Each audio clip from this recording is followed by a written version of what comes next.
Assalamualaikum, saya Ifa.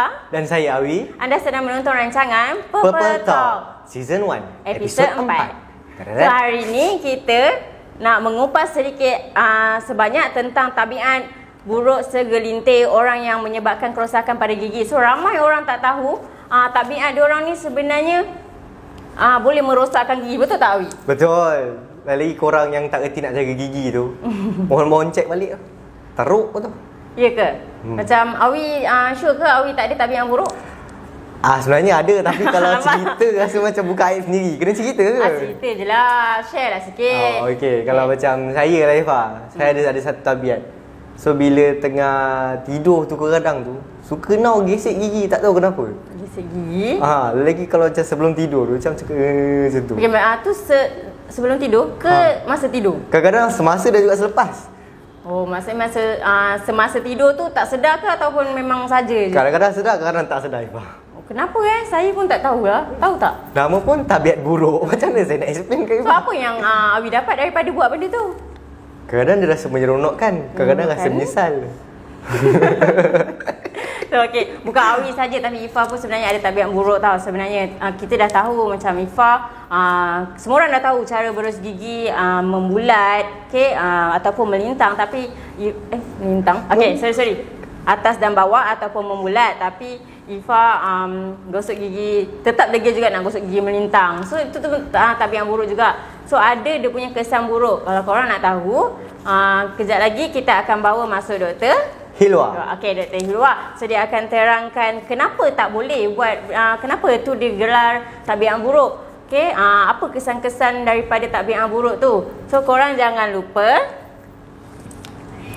like dan share. Yang ni like, yang tu share Ifah. Okay. Korang jangan lupa share dan like. Facebook page kita, keempat-empat Facebook page kita, iaitu Klinik Bigan Syarinda Bukit Baru, Klinik Bigan Syarinda MITC, Alor Gajah dan juga Bukit Beruang. Okey, tanpa kita membuang masa Ifah. So kita menjemput Dr. Hilwa. So korang jangan pergi mana-mana. Stay tune. Hai, sekarang kita bersama dengan Dr. Hilwa. Okay, terima kasih Doktor sebab sudi sertai kita punya Purple Talk. Sama. So Doktor sihat hari ni? Alhamdulillah sihat. Lapar ya Allah. Cepat sikit. Tak adalah. Tak adalah. Okay, lepas live ni mana tahu nanti kita orang akan belanja makan ke? Okay. InsyaAllah. Harap boleh lah ada orang hantar makanan. So korang nak tahu tak, Dr. Hilwa ni sebenarnya dia suka main TikTok. Bukan main TikTok, suka tengok TikTok. So macam sekarang normal lah kan, orang ramai suka main TikTok kan. Doktor suka tengok TikTok. Apa je Doktor kat TikTok tu? Entah, macam life hack ke apa-apa yang menarik kan. Sebab macam-macam info. Ada info yang kita tak pernah tahu. Macam-macam ada kat TikTok tu. So korang kalau sambil-sambil buat rawatan, kena pula dengan dapat Dr. Hilwa. So korang boleh je tanya Doktor, apa yang best kat TikTok hari ni Doktor? Nanti Doktor confirm akan tahu jawapannya. So Doktor, hari ni macam biasa kita punya topik hari ni, tabiat buruk segelintir orang yang mereka sendiri tak tahu tu sebenarnya ada tabiat buruk yang boleh merosakkan gigi dia orang. So sebenarnya tabiat buruk ni bukan saja dari jagaan gigi, tapi sebenarnya dari makanan juga, dari cara berus gigi. Betul tak Doktor? Betul. Dia ada macam-macam. Kadang-kadang tak sedar tu pun ada tabiat buruk sebenarnya. Ingatkan okey je, tapi kalau korang nak tahu dengan lebih lanjut, tengok lagi lah. So kita boleh explain satu persatu. Betul. So korang jangan skip tau live ni, korang kena stay saja. Okay, so dalam isi rumah tu kan Doktor, tak semua orang, betul tak? Tak satu rumah tu jangan jaga gigi. Mestilah ada 2/5 dalam rumah tu mesti ada yang suka buat tabiat buruk. Contoh macam family saya, saya lah salah seorangnya. Saya suka berus gigi dengan cara tak betul. Padahal saya dah tahu dah cara gigi betul, tapi saya suka juga berus gigi melintang. Betul. Tapi kadang-kadang kita dah tahu kan benda tu tak betul. Ada juga buat yang membulat, tapi saya campur-campur. Membulat ada, melintang. So itu ada efek ke Doktor? Kalau macam berus gigi ni dah bagus dah. Tepuk tangan sikit siapa yang berus gigi hari ni. So berus gigi dah bagus. Tapi korang kena tahulah cara yang betul bila gosok gigi. Sebabnya kalau ada cara yang salah, dia boleh efek gigi. Okay, contoh tadi Ifa cakap apa? Melintang ya? Okey, melintang tu macam mana? Melintang macam ni kan. So bila korang berus macam ni. So bila macam ni, kita ada gusi kat atas kan. So bila kita buat macam ni, dia macam tak kena semua bahagian tau. Tapi dia lebih menyakitkan gigi, gusi. So cara yang betul adalah dia ada a few cara lah. Tapi yang kita recommend untuk daripada gusi, kita tolak ke permukaan menggigit tu. Gusi ke permukaan menggigit. So yang tu lagi bagus lah. Kiranya kita campur daripada gusi ke bawah macam tu. So itu lagi bagus. Kalau kita buat macam ni, gigi jadi haus. Kebanyakannya kalau kita tengok kan, kita punya pesakit kan, kalau dah semakin berusia, kita tengok gigi dia dah haus, nak patah. Sebab apa? Sebab daripada muda dia guna konsep gosok gigi melintang. Dah makin lama guna, lama-lama gigi tu haus. So dah umur 30-an, 40-an, gigi tu start dah nak patah dua, tahu tak? Sebab dia haus. So kalau boleh korang kena tukar daripada sekarang cara gosok gigi tu, amalkan cara gosok gigi yang kita beritahu tadi lah, daripada gusi ke gigi. Tapi kalau korang tak tahu kan, boleh pergi mana-mana klinik, jumpa doktor gigi, boleh datang ke klinik pergian Syarlinda, kita boleh ajar. Semua staf boleh ajar, doktor pun boleh ajar cara yang betul lah. Okay, kalau macam gigi haus tu dia menipiskan gigi atau macam mana? Dia menipiskan gigi. Kiranya dia akan expose ataupun dia bagi lapisan kedua tu expose lah. Sepatutnya lapisan kedua tu tak boleh expose. Kalau expose dia akan rasa nyilu, rasa sensitif. So bila kita gosok macam tu, dia akan rasa nyilu lah. Okay.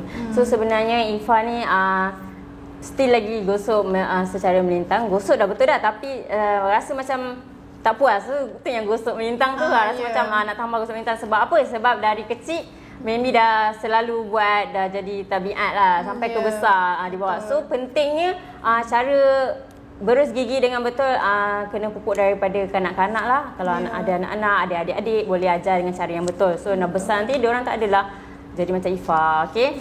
So next, okay, kita selain daripada berus gigi secara melintang, okay, saya nak tanya doktor lah. Selalunya orang cakap tidur budak kecil lah, tidur sambil hisap botol pun menjadi memberi kesan buruk kepada gigi kanak-kanak. Betul, tepat sekali. Sekarang ni kalau budak-budak kan, kalau kita tengok dia orang banyak gigi rosak. So kalau kita tengok depan ni semua dah tinggal tunggul. So kita panggil tu caries botol susu lah. Di mana kenapa terjadinya? Sebabnya budak tu atau baby atau budak kanak-kanak lah tidur bersama botol susu. Kalau dalam botol susu tu letak susu lagi lah teruk. Ya, so jadi kenapa tak boleh? Kita boleh nak tidur dengan botol susu. Tapi kena pastikan lepas letak botol susu tu, bila budak tu dah nak tidur ataupun sebelum tidur, gosok. Gosok dulu. Kiranya budak tu tak boleh tidur bersama susu di dalam mulut. Sebabnya dalam susu tu, walaupun susu ibu ataupun susu tin biasa tu, semua tu ada gula lah. So bila ada gula dekat gigi, kuman apa semua, dia ada makanan lah untuk dia malam-malam buat kerja jadi lubang. Macam tu lah. So nak hisap susu nak malam boleh, tapi pastikan sebelum tidur tu mulut bersih. Jangan ada susu dalam mulut. So kalau baby, kita guna kain lah, kain basah, lap-lap. Ataupun untuk budak yang dah boleh menggosok gigi, minum susu, gosok gigi. Gosok gigi, guna berus gigi kanak-kanak lah yang comel-comel tu. Mengikut saiz gigi lah. Betul. Kalau gigi comel ni takkan nak guna yang ni. Ini guna yang kecil. Guna yang kecil. Okay, so korang take note, okay? Jangan tinggalkan anak-anak dengan hisap botol ataupun sebelum tidur hisap susu, betul tak? Betul. Okay, so seterusnya yang saya selalu perhatikan lah, okay, adik-adik saya ke adik-adik orang lain ke, kat sekolah lah, selalunya diorang menulis, buat kerja sekolah kat rumah ke, mesti diorang gigit pensel. So diorang gigit pensel ataupun gigit kuku. Saya rasa sama je kan, betul tak? Saya rasa tu memberi kesan buruk lah, sebab tengok pun dah macam bad attitude. Ya, betul. So mestilah ada akibat yang buruk pada gigi, betul tak? Ya, betul. Pensel tu kan keras kan, dia bukan untuk dimakan lah. Kita punya function gigi ni untuk menggigit makanan, menggigit benda-benda yang lembut. Kalau keras pun macam ayam ke daging tu je lah. Okay, so kalau kita gigit contohnya benda yang tak sepatutnya, yang pertama pensel kan. Pensel ni first dah kotor, sebabnya benda tu di luar kan, bukan di patut dimasukkan ke dalam mulut. So yang pertama dia kotor lah. Yang kedua dia keras. So bila kita menggigit benda yang keras, pensel tu kalau gigit pun takkan hancur. So dia memang sangat keras. So dia akan menyakitkan gigi dan juga sistem yang menyokong gigi tu, iaitu gusi dan tulang lah. So bila kita gigit lama-lama dia akan jadi gigi tu yang pertama haus, yang kedua gigi tu akan jadi goyang. Sebab apa? Sebab dia punya tekanan kuat lah pada gigi tu. So dia jadi akan sakit lah. So budak-budak ataupun orang, kadang-kadang orang dewasa pun ada habit ni, walaupun dia kadang-kadang tak sedar tau, tanpa sedar, macam buat kerja fikir sikit gigit. So kalau sedar, stop. Benda tu sangat tak elok lah untuk gigi. Kita tak nampak lah secara luarannya, tapi lama-lama gigi akan start goyang, start haus. So boleh elakkan lah tabiat ni. Betul. So bukan sahaja beri macam orang kata kotor lah, mak selalu kata jangan gigit pensel, kotor lah. Bukan kotor sahaja, bukan masuk kuman saja dalam mulut kita, tapi efek kepada gigi. Yes, okay? Betul. So dah alang kita masuk topik budak-budak ni. Sekarang ni kan doktor, budak-budak sekarang dah, saya tengok balik sekolah je beli air gas, minum air gas. Minum air gas tu macam tanpa had, macam diorang haus pun diorang beli air gas. Tu yang saya pelik tu. Boleh hilangkan haus kan air gas ni. Betul.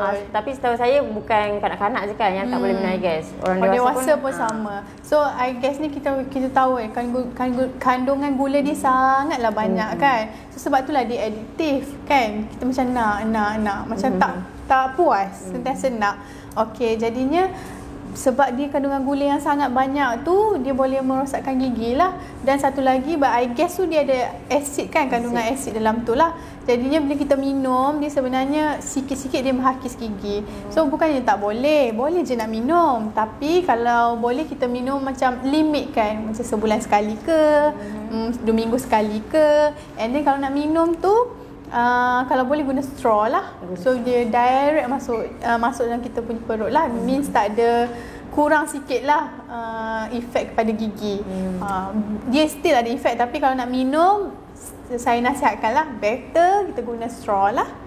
Saya baru tahu, maksudnya macam kalau minum air gas ni bukan sahaja disebabkan kandungan gula yang tinggi, tapi disebabkan gas. Gas pun boleh menyebabkan gigi. Ya, dia macam berasid tu. Dia menghakis lah. Menghakis gigi, okey. Korang bukan tak boleh tau nak minum air gas. Boleh, tapi kena ada had limit lah. Maksudnya macam doktor cakap tadi, ada sebulan sekali. Okey. Kalau better, kalau tak minum terus boleh ke doktor? Lagi bagus. Lagi bagus. Lagi bagus lah kalau tak minum, tapi jarang lah orang tak minum kan. Okay, so korang dah jelas kan, dah faham kan? So next, sekarang ni kita punya cuaca, cuaca yang panas. Kadang-kadang ada panas, hujan, tak menentu tau, cuaca tak menentu. So sakit tekak selalulah. So ramai MIFA baru baik daripada sakit tekak. So ada efek tak doktor kalau saya isap ubat sakit tekak tu? Okey, ubat sakit tekak yang macam gula-gula tu kan? Gula-gula macam ada orange, ada strawberry. Kan, itu. Okey, dia sebenarnya bukanlah tak bagus. Sebabnya benda tu gula-gula, dia duduk dalam mulut dalam masa yang lama. Kita hisap. So kadang-kadang sejam belum larut kan? Ada yang dah larut. So bila terlalu lama kita letak sesuatu yang manis dalam mulut kita, jadinya dia akan efek kepada kita punya kesan mulut lah. Lama-lama dia boleh jadi berlubang. Jadi kalau boleh nak isap tu jangan terlalu lama. Bila dah terlalu lama, kita punya kadar, kita panggil pH dalam mulut menurun. So waktu tu lagi mudah lah asid nak efek kepada gigi dan jadi lubang. Walaupun gula tu tak ada asid. Ya. Dia asid daripada pH kita punya mulut lah. Kita punya mulut sendiri. So kalau ada ke ubat gigi pula, ada ke ubat sakit tekak yang tak ada gula? Dia sebenarnya ada, tapi jangan jadikan habit lah. Okey, ubat sebabnya ubat tu rasa pelik. Sometimes pengeluar nak encounter rasa pelik tu dia letak gula. So kita boleh minum. So sebab itulah ubat kadang-kadang dia ada rasa sedikit rasa manis supaya encounter rasa pelik tu lah. So jadi kalau nak minum boleh, tapi jangan jadikan habit lah. Jangan jadikan tabiat. So makan bila kita sakit je lah. Macam tu. Okay, baru saya faham. Betul. Okay, selain daripada tu, macam tadi kan yang kita dah sebut pasal berus gigi secara melintang. Ni kalau berus gigi, ada orang suka sangat. Saya rasa lebih ramai orang suka memberus gigi gunakan berus gigi yang hard. Ya, betul. Daripada yang soft. Ya. So ada efek tak doktor? Okey, kalau ikut kan berus gigi ni ramai orang tak tahu cara nak pilih sebenarnya. Okey, kalau kita tengok berus gigi tu sebenarnya dekat packaging dia tu kan, kat hujung tu dia ada classify lah. Berus tu bulu dia soft, very, super soft, hard, medium. So kadang-kadang kalau kita tengok pesakit kita ramai yang suka medium atau hard sebab dia kata lagi rasa macam puas. Bersih, lagi puas. Tapi sebenarnya tu salah lah. Kita macam nak menyapu lantai kan. So kalau kita guna macam berus kan, berus lantai, tak hilang pun sampah tu sebenarnya. So kita kena lagi guna susah. lagi susah. So kita kena guna yang lembut. So kalau kita guna yang lembut, yang penting teknik kena betul lah. Yang saya cakap tadi, daripada gusi ke tempat mengunyah tu, kena guna teknik yang betul, guna yang lembut, confirm bersih gigi korang. Memanglah mula-mula korang rasa pelik lah sebab daripada hard tiba-tiba tukar soft kan. Tapi lama-lama korang akan okey. Dah biasa. Ya, dah biasa. So saya memang recommend guna soft ataupun very soft. Ikut mana korang selesa lah. Okay, bukan Dr. Hilwa saja yang recommend. Semua dentist kat Malaysia ni memang recommend untuk gunakan berus gigi yang soft. Okay? Betul. Yang soft ataupun extra soft. Juga boleh kan doktor? Yes. Okay. Mana-mana yang asalkan korang selesa. korang Medium selesa. dengan hard tu kita boleh nak guna tapi kita tak recommend sangat lah. Tak recommend, tak sesuai untuk korang punya kesihatan gigi. Betul. So tabiat buruk yang seterusnya adalah okay, doktor tahu tak lollipop? Tahu? Mestilah tahu kan? Okay, Lollipop selalunya kita susah nak buka guna tangan kan? Ya, lepas tu betul. kita guna gigi. Betul. Saya bukan sangat lollipop. Chips Gula, ke chips, apa kan. okay. Okay, semua tu kita kena tahulah function gigi apa. Untuk menghancurkan makanan, untuk makan, untuk menggigit. Tak adalah function untuk buka plastik. Okay, so kalau tu kita kena elakkan lah.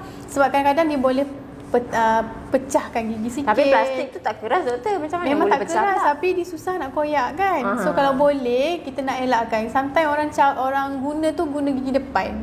So nanti dah sepis sikit pun dah boleh menyebabkan sensitivity. So itu sangat tak bagus lah. Apa kata korang guna gunting, tak pun korang guna pisau. Lagi bagus, lagi cantik. Nampak? Okay? So korang kena tindakan elakkan. bijak. Ya, betul. Okay. So selain ni yang Ifa tahulah tabiat yang selalu kanak-kanak, kalau setahu Ifa bukan kanak-kanak saja, ada yang orang bawa daripada tabiat buruk ni daripada kanak-kanak sampai ke dewasa, iaitu asah gigi sewaktu tidur.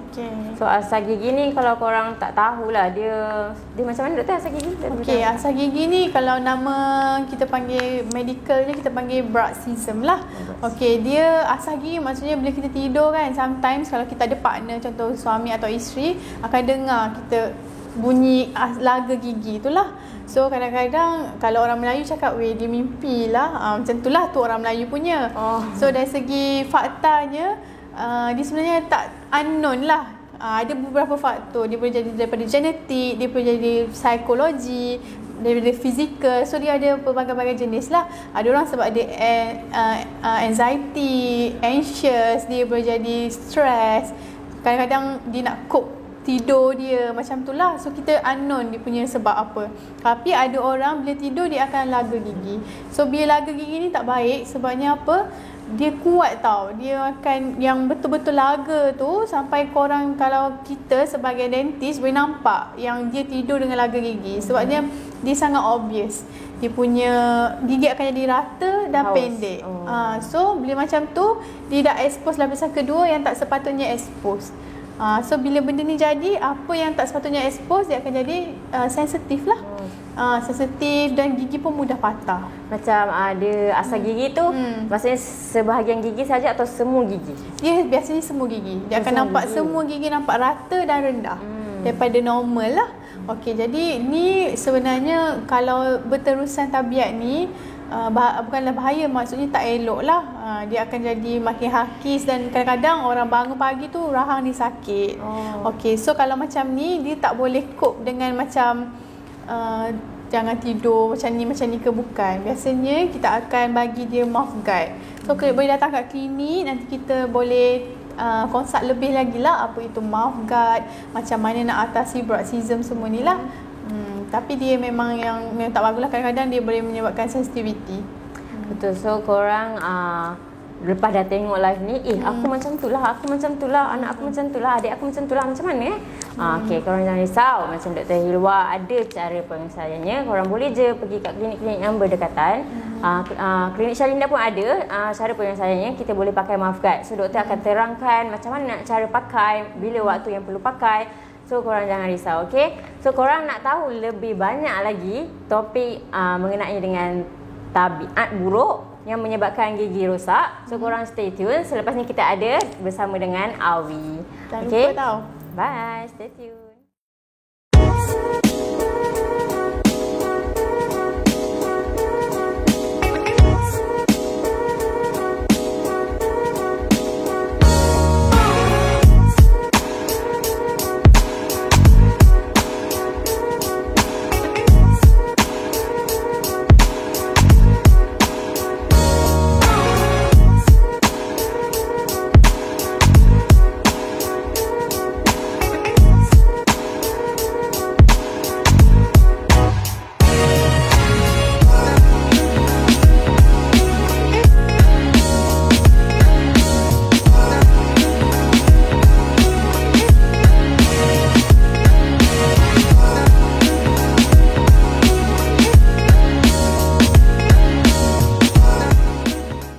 Kembali lagi kita dalam rancangan Purple Talk. Saya Awi. Ini adalah Dr. Hilwa. Sekali lagi saya terangkan dekat dia.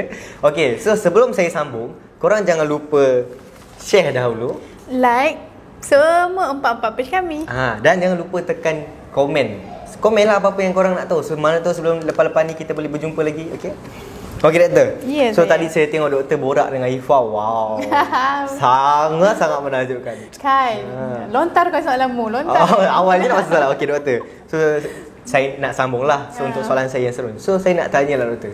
Macam saya ni, saya ada satu tabiat buruk tau. Saya suka kunyah ais. Secara jujurnya lah ya. Lepas kita dah minum, dah lepak dengan kawan-kawan kan, kita akan nak kunyah ais. So tu tabiat yang bagus ke sebenarnya ke buruk tu? Tadi cakap bagus ke buruk? Saya cakap buruk tapi saya tanya juga. Betul. So mengunyah ais ni tabiat yang buruk. Ada orang sangat suka, sama ada kecil, orang budak-budak, orang dewasa, orang tua, semua suka kunyah ais. Dia memang ada satu, dia kata yang seronok kot seronok ya. Dia rasa macam satu keselesaan yang macam oh my god. Yang tak dapat digambarkan. Okey. So sepatutnya tak boleh lah. Sebab apa? Ais lembut ke keras? Keras. Yes. So bila kita mengunyah sesuatu yang keras, gigi kita dia tak boleh go tau. Dia boleh dia akan menyakitkan ataupun dia akan jadi kita punya struktur yang memegang gigi, contohnya gusi dan tulang sakit. So bila jadi macam tu, lama-lama gigi akan goyang, gusi akan jadi tak sihat lah. Sebab kita kunyah benda yang keras sangat kan. Itu terlalu keras lah. So kadang-kadang ada certain case gigi tu boleh pecah dan retak. So nak ke? Tak nak kan? So kena elakkan lah. Walaupun tabiat tu macam seronok, tak semestinya dia bagus. So kita kena tahulah apa yang bagus, apa yang tak. Okay? So kalau boleh, tukar daripada kunyah ais, mungkin boleh kunyah nasi. Kalau kunyah nasi makan kembang je. Tapi dia bagus kan? So kira totally kunyah ais tu tak bagus lah. Ya, dia macam tak okey lah. Dia memudaratkan gigi lah. So lepas ni kalau saya jumpa kawan-kawan saya, hey, kunyah ais tak elok. Kunyah nasi. Kunyah nasi. Macam tu. Kunyah nasi lah. Betul-betul. Yes. So kalau kawan saya makin mengembang, saya dah tahu lah. Saya dah tahu siapa. 2 senduk ke sana? 2 senduk kurus tu. Okey doktor, tanpa buang masa lagi. Okey, soalan kedua saya. Okey. Macam kita tahu kat luar ni terlalu ramai sangat orang-orang lelaki ataupun perempuan pun ada juga yang merokok. Tapi kita tahu efek merokok ni memang akan merosakkan gigi. Tapi saya nak tukar. Merokok kepada vape ataupun pod. So sebenarnya bagus ke tak? Okey. So saya tanya Awi jugalah. Kita bagi interaktif sikit kan. Okey. Vape ada nikotin tak? Ada. So nikotin tu sebenarnya dia menyebabkan kita punya gusi jadi radang lah. Sebabnya apa? Dia ada satu studies lah mengatakan bahawa bila ada nikotin ataupun tembakau berterusan pada gigi kita punya gusi, dia akan menyempitkan saluran darah lah dekat bahagian gusi tu. So oksigen kurang datang. So apabila terjadinya penyakit radang gusi ni, dia susah nak baik. So bila perokok kebanyakannya akan ada datang dengan karang gigi dan gusi yang merah, gusi yang tak sihat lah. Okey, yang kedua, bila awak guna vaping kan, rasa kering tak mulut? Dia bergantung kepada liquid juga. Kalau kita selalu isap ataupun sedut benda tu, kadang-kadang kita boleh rasa macam tekak kita kering. Okey, sebab dia macam berasap macam tu kan, vapor kan. So dia bagi kita punya mulut kering lah. So bila mulut kering, yang pertama kita akan merasa mulut berbau. So bila dah kering, dia mudah luka. So bila mudah luka, bakteria pun mudah muncul lah. Sebab tu air liur ni sebenarnya tolonglah kita macam bersihkan sisa-sisa makanan. So bila kita kering mulut semua, macam-macam masalah boleh terjadi. Okey, so kalau boleh kurangkan labik, basahkan mulut dengan lidah, basahkan mulut dengan zikir. Dengan zikir. Okey, so jadinya maksudnya vape dengan vaping dengan merokok ni, dia tak berapa bagus lah untuk gigi. So kalau boleh stop lah. Lagipun nanti kalau kurangkan merokok kan, betul tak dia muka dia jadi lagi berseri, nampak awet muda, betul tak? Tak tahulah. Saya rasa saya nampak macam orang tua sebab saya support lah. Tak adalah. Jadinya kurangkanlah tabiat yang tak buruk, yang buruk kita hentikan. Okey? Faham. So lepas ni saya mungkin kena kurangkan hisap vape ataupun pot. Yap. Hisaplah air masak, air kosong. Hisaplah air masak air kosong? Air kosong. Guna straw. Guna straw. Itu kan hisap, itu sedut. Okey, untuk soalan yang ketiga. Sekarang kita tahu trending dekat satu Malaysia atau satu dunia orang perempuan bila dia dah masuk ke alam remaja, dia mesti akan kita ikut dengan kawan-kawan yang suka tindik lidah. Betul. Kadang-kadang tindik pipi, tindik hidung, dahi belum lagi lah. Betul. Kat TikTok ramai kan? Ramai. Dia adalah satu, tak tahulah, trend kot, cantik kot kan, tindik pada lidah. So kalau korang nak tahu sebenarnya kan, tak selesa kan nak bercakap kan? Saya tak pernah tindik, saya tak tahu. Okey, so bila ada biji kan macam tindik tu dekat kita punya lidah, yang pertama susah nak bersihkan. So bila kita makan, makanan berkumpul dekat kita punya tindik tu. Okey, kita panggil apa? Subang ke apa? Subang tu. Makanan berkumpul. Kalau tak ada tindik tu pun orang jarang berus lidah kan. Apatah lagi bila tindik, mesti ada orang tak nak berus. So banyak makanan nanti akan jadi jangkitan kuman lah, infection. Yang kedua, bila ada sesuatu benda kat lidah, kita bercakap kan, lidah akan sentiasa menyentuh gigi kalau perasan. Okey, betul. Serta-serta huruf yang kita sebut, dia akan sentuh pada serta-serta bahagian gigi lah. Contoh N ke N lah, contoh kan, kita sentuh gigi atas depan ni. So bila ada sesuatu di lidah, kita macam pukul tau, macam benda yang keras, kita tolak ke bahagian gigi. So lama-lama dia jadi haus tau kat gigi tu. So tindik lidah ni sebenarnya tak bagus lah. Satu, menyakitkan. Yang kedua, orang tak nampak pun. Yang ketiga, dia menyakitkan lidah dan juga gigi lah. So sangat tak elok. So ni saya macam tak faham lah siapa yang buat trend ni. Okey, kalau boleh yang baru terfikir nak buat tu, kalau boleh janganlah buat. Sebab dia tak bagi kebaikan pun lah saya rasa. Okey, dia jadi keburukan kepada gigi. Adalah. Faham. Okay. Saya macam terfikir satu. Kan doktor cakap tadi kalau kita kan berus gigi je kan. Tapi kadang-kadang ada berus gigi yang disediakan untuk berus lidah sekali. Ya. Tapi tak semua orang nak berus lidah tu. Betul. Itu dikira tabiat buruk juga ke? Bukan tabiat buruk, dia kepada macam penjagaan mulut tapi tak lengkap. So bila kita gosok gigi, menjaga mulut ni tak saja gigi je tau. Dia kena include sekali dengan lidah. Okey, lidah jangan tinggal. Sebab lidah kalau kita tengok dia tak rata kan. So makanan senang lekat. So mulut berbau.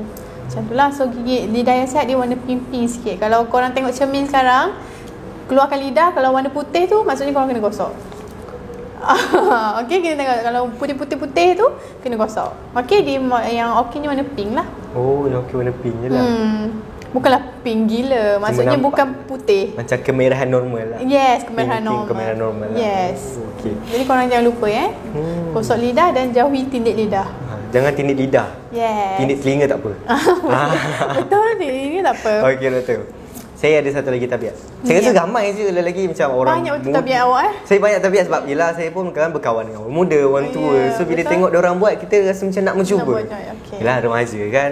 Tapi kalau tengok, ini kebiasaannya, kalau saya pergi kedai makan, kedai makan lah kebiasaan macam kita, mamak ke kedai makan Melayu ke, mesti akan dekat kaunter ataupun atas meja, dia akan sediakan pencungkil gigi. Betul. And bila saya tengok, mula-mula saya tak rasa macam benda tu seronok lah.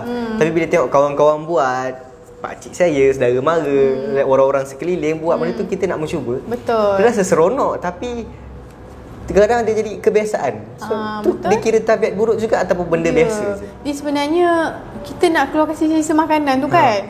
Okey, so pencungkil gigi tu tajam ke tak? Tajam kan. So bila kita lagi kita blindly tau, tak tengok pun dengan cermin ke apa, kita macam oh kena lah kot ni. So kadang-kadang kita tanpa sedar sebenarnya tercucuk kita punya gusi. So sangat tak bagus lah bila kita constant cucuk dia, lama-lama dia akan jadi radang lah kat gusi tu. Jadinya kalau nak buang makanan yang terlekat ke apa, kita memang kena guna floss. Floss yang benang tu kan. Okey jap, floss. Floss ni tau macam ni. Floss ni benang ni tau. Kita guna benang ni supaya kita boleh keluarkan dekat celah gigi. Kalau kita guna kayu pencungkil gigi tu, dia satu keras, yang kedua tajam. So benda-benda yang keras dan tajam boleh menyakitkan gusi kita lah. Gusi kita ni lembut je sebenarnya kan, kalau korang pegang-pegang. Jadi keras sebab tulang kat bawah tu, tapi dia adalah benda yang lembut. So kalau korang guna benda yang keras, benda yang tajam, dia akan menyakitkan gusi. So lama-lama dia akan radang lah. So kalau boleh elakkan. Kalau rasa tak selesa tu, guna brus gigi, tak pun guna floss. Okey, jauhi pencungkil gigi. Jauhi semua benda yang saya cakap hari, kena jauhi.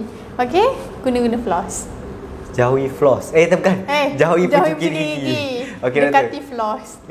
Jauh pencungkil gigi, dekatilah floss. Yes. Cintailah floss. Yes, guna floss, okey? Okey, bila doktor cakap pasal floss ni, saya macam tertanya lah. Sebab saya sendiri pun guna pencungkil gigi. Floss ni, kalau kita selalu guna pun dia okey ke? Dia okey, tapi sebab dia lembut tau. Floss tau macam ni kan, yang tali kan. Benang, bukan benang tau, dia macam tali yang lembut tu lah. So kalau macam ni floss dia contohnya lah. So kalau guna ni, dia kena ada teknik jugalah. Jangan macam tu sakit. So dia kena teknik menggergaji macam tu. So dia masuk selembut-lembut. So floss ni ada yang dia licin macam wax tu. So dia mudah masuk dan dia tak menyakitkan gigi gusi sebab dia lembut. Okay, jadi kalau nak guna floss pun korang kena tahu teknik lah, bukan main taram saja. Okay, so benda yang kecil lembut ni kita kena jaga dengan penuh kasih sayang. So barulah dia tahan lama. Ya, bukan kena sayang mak korang ke atau pak korang. Gigi pun kena sayang. Betul tu. Lepas ni balik jumpa isteri yang kita kena sayang gigi awak. So saya beli awak floss. Yes, betul. So guna floss. Okay, jangan guna pencungkil gigi. Okay, faham. Okay, so doktor, soalan saya yang seterusnya. Saya sebenarnya ada satu tabiat lagi. Okey. Banyakkan tabiat saya sebenarnya. Ya, betul. Sebab itulah saya ada di sini untuk bertanya pada doktor. Sangat menakutkan. Banyak betul tabiat dia. Saya suka makan gula getah. Okey. Awak nampak gula getah? Awak tak ada, saya ada. Doktor ada? Doktor tak ada. Tapi saya tak boleh makan sekarang. Betul. Nanti saya kena marah. Okey, so kita tahu kan, saya pernah baca satu fakta. Gula getah ni kalau kita makan, dia boleh menjadikan kita awet muda. Katanya lah sebab kita menggerakkan pipi apa semua kan. Betul. Tapi yang awet muda muka je. Alhamdulillah dah 20 tahun hidup tak awet muda sekarang. Yang dalam tu awet muda ke? Betul. Okey, so gula getah ni betul lah Awi cakap kan, kita kunyah. So dia menggerakkan segala otot-otot muka lah, macam exercise, macam kita senyum. Itulah contoh dia. Tetapi gula-gula getah ni manis kan. So bila korang makan, syok lah makan gula getah. So untuk masa yang lama tak elok lah. Kita sebenarnya dentis menyarankan untuk guna gula-gula getah tetapi tanpa gula. Cari gula-gula, ada ya kat farmasi, kat kedai-kedai Guardian semua ada rasanya kalau tak silap. Dia ada gula-gula getah tanpa gula. Sebab apa? Bila kita kunyah, kita punya penghasilan air liur jadi banyak. So bila air liur kita jadi banyak, kita macam membersihkan segala sisi-sisi dalam mulut. Lepas tu kita maintain pH dalam mulut. So baguslah sebenarnya makan gula-gula getah tapi tak nak gula, tanpa gula. Kalau macam Awi tadi tu tak boleh, buang sekarang kot.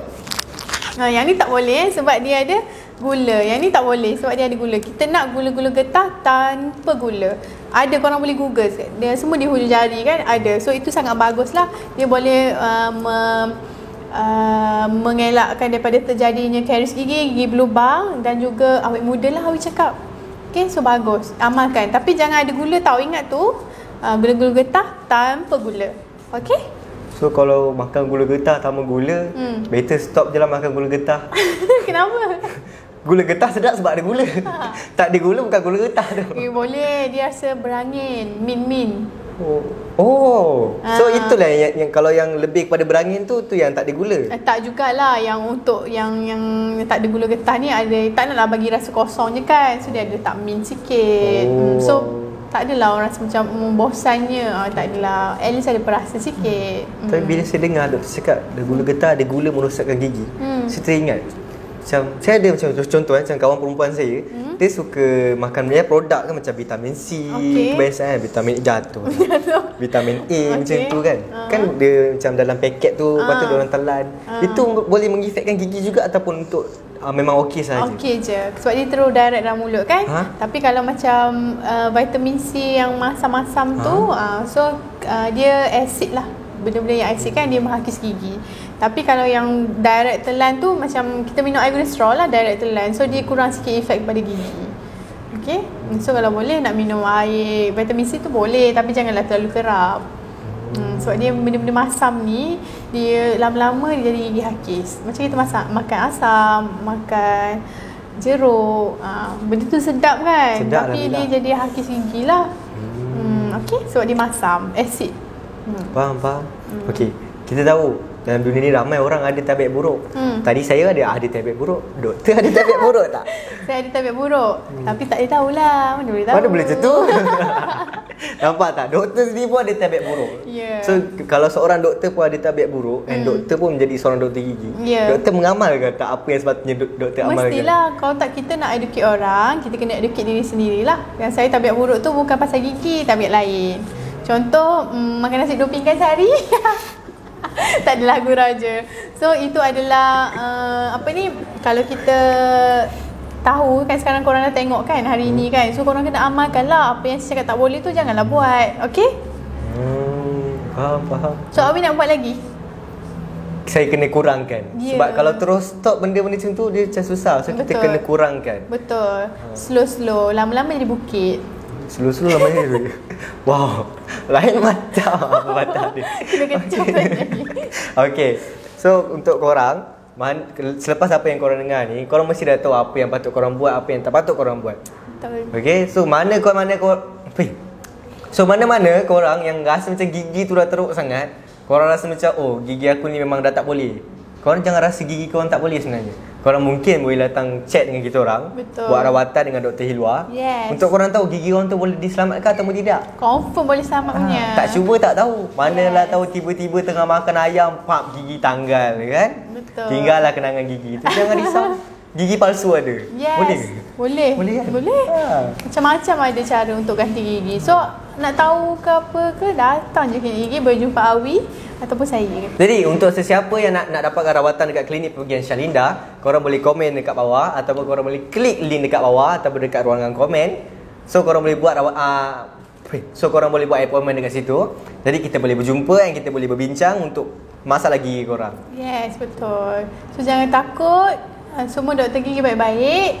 So jangan risau, kita boleh cakap dulu, tak semestinya terus buat, kita boleh bincang-bincang dulu. Kalau setuju barulah kita boleh buat. So jangan takut, kami akan sentiasa layani semua pertanyaan dan permintaan anda, okey? Okey, setakat itu saja untuk rancangan hari ini. Terima kasih Dr. Hilwa. Sama-sama. Nampak tak? Kalau Dr. Hilwa pun dah cantik macam ni, apa tak lagi doktor yang lain? Rugi tak datang tau. So kita berjumpa lagi di rancangan Purple Talk yang akan datang. Jangan pergi mana-mana. Jangan lupa share, like, subscribe bukan sebab yang ni Facebook. Komen sekali.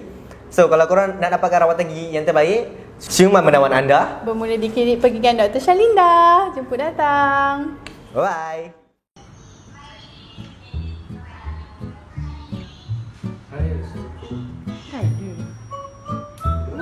Manis juga kan benda tu kan? Macam dia kan ada perisa oren semua tu. Betul. Patutnya makan dulu and then baru gosok gigi tidur. Salah ni.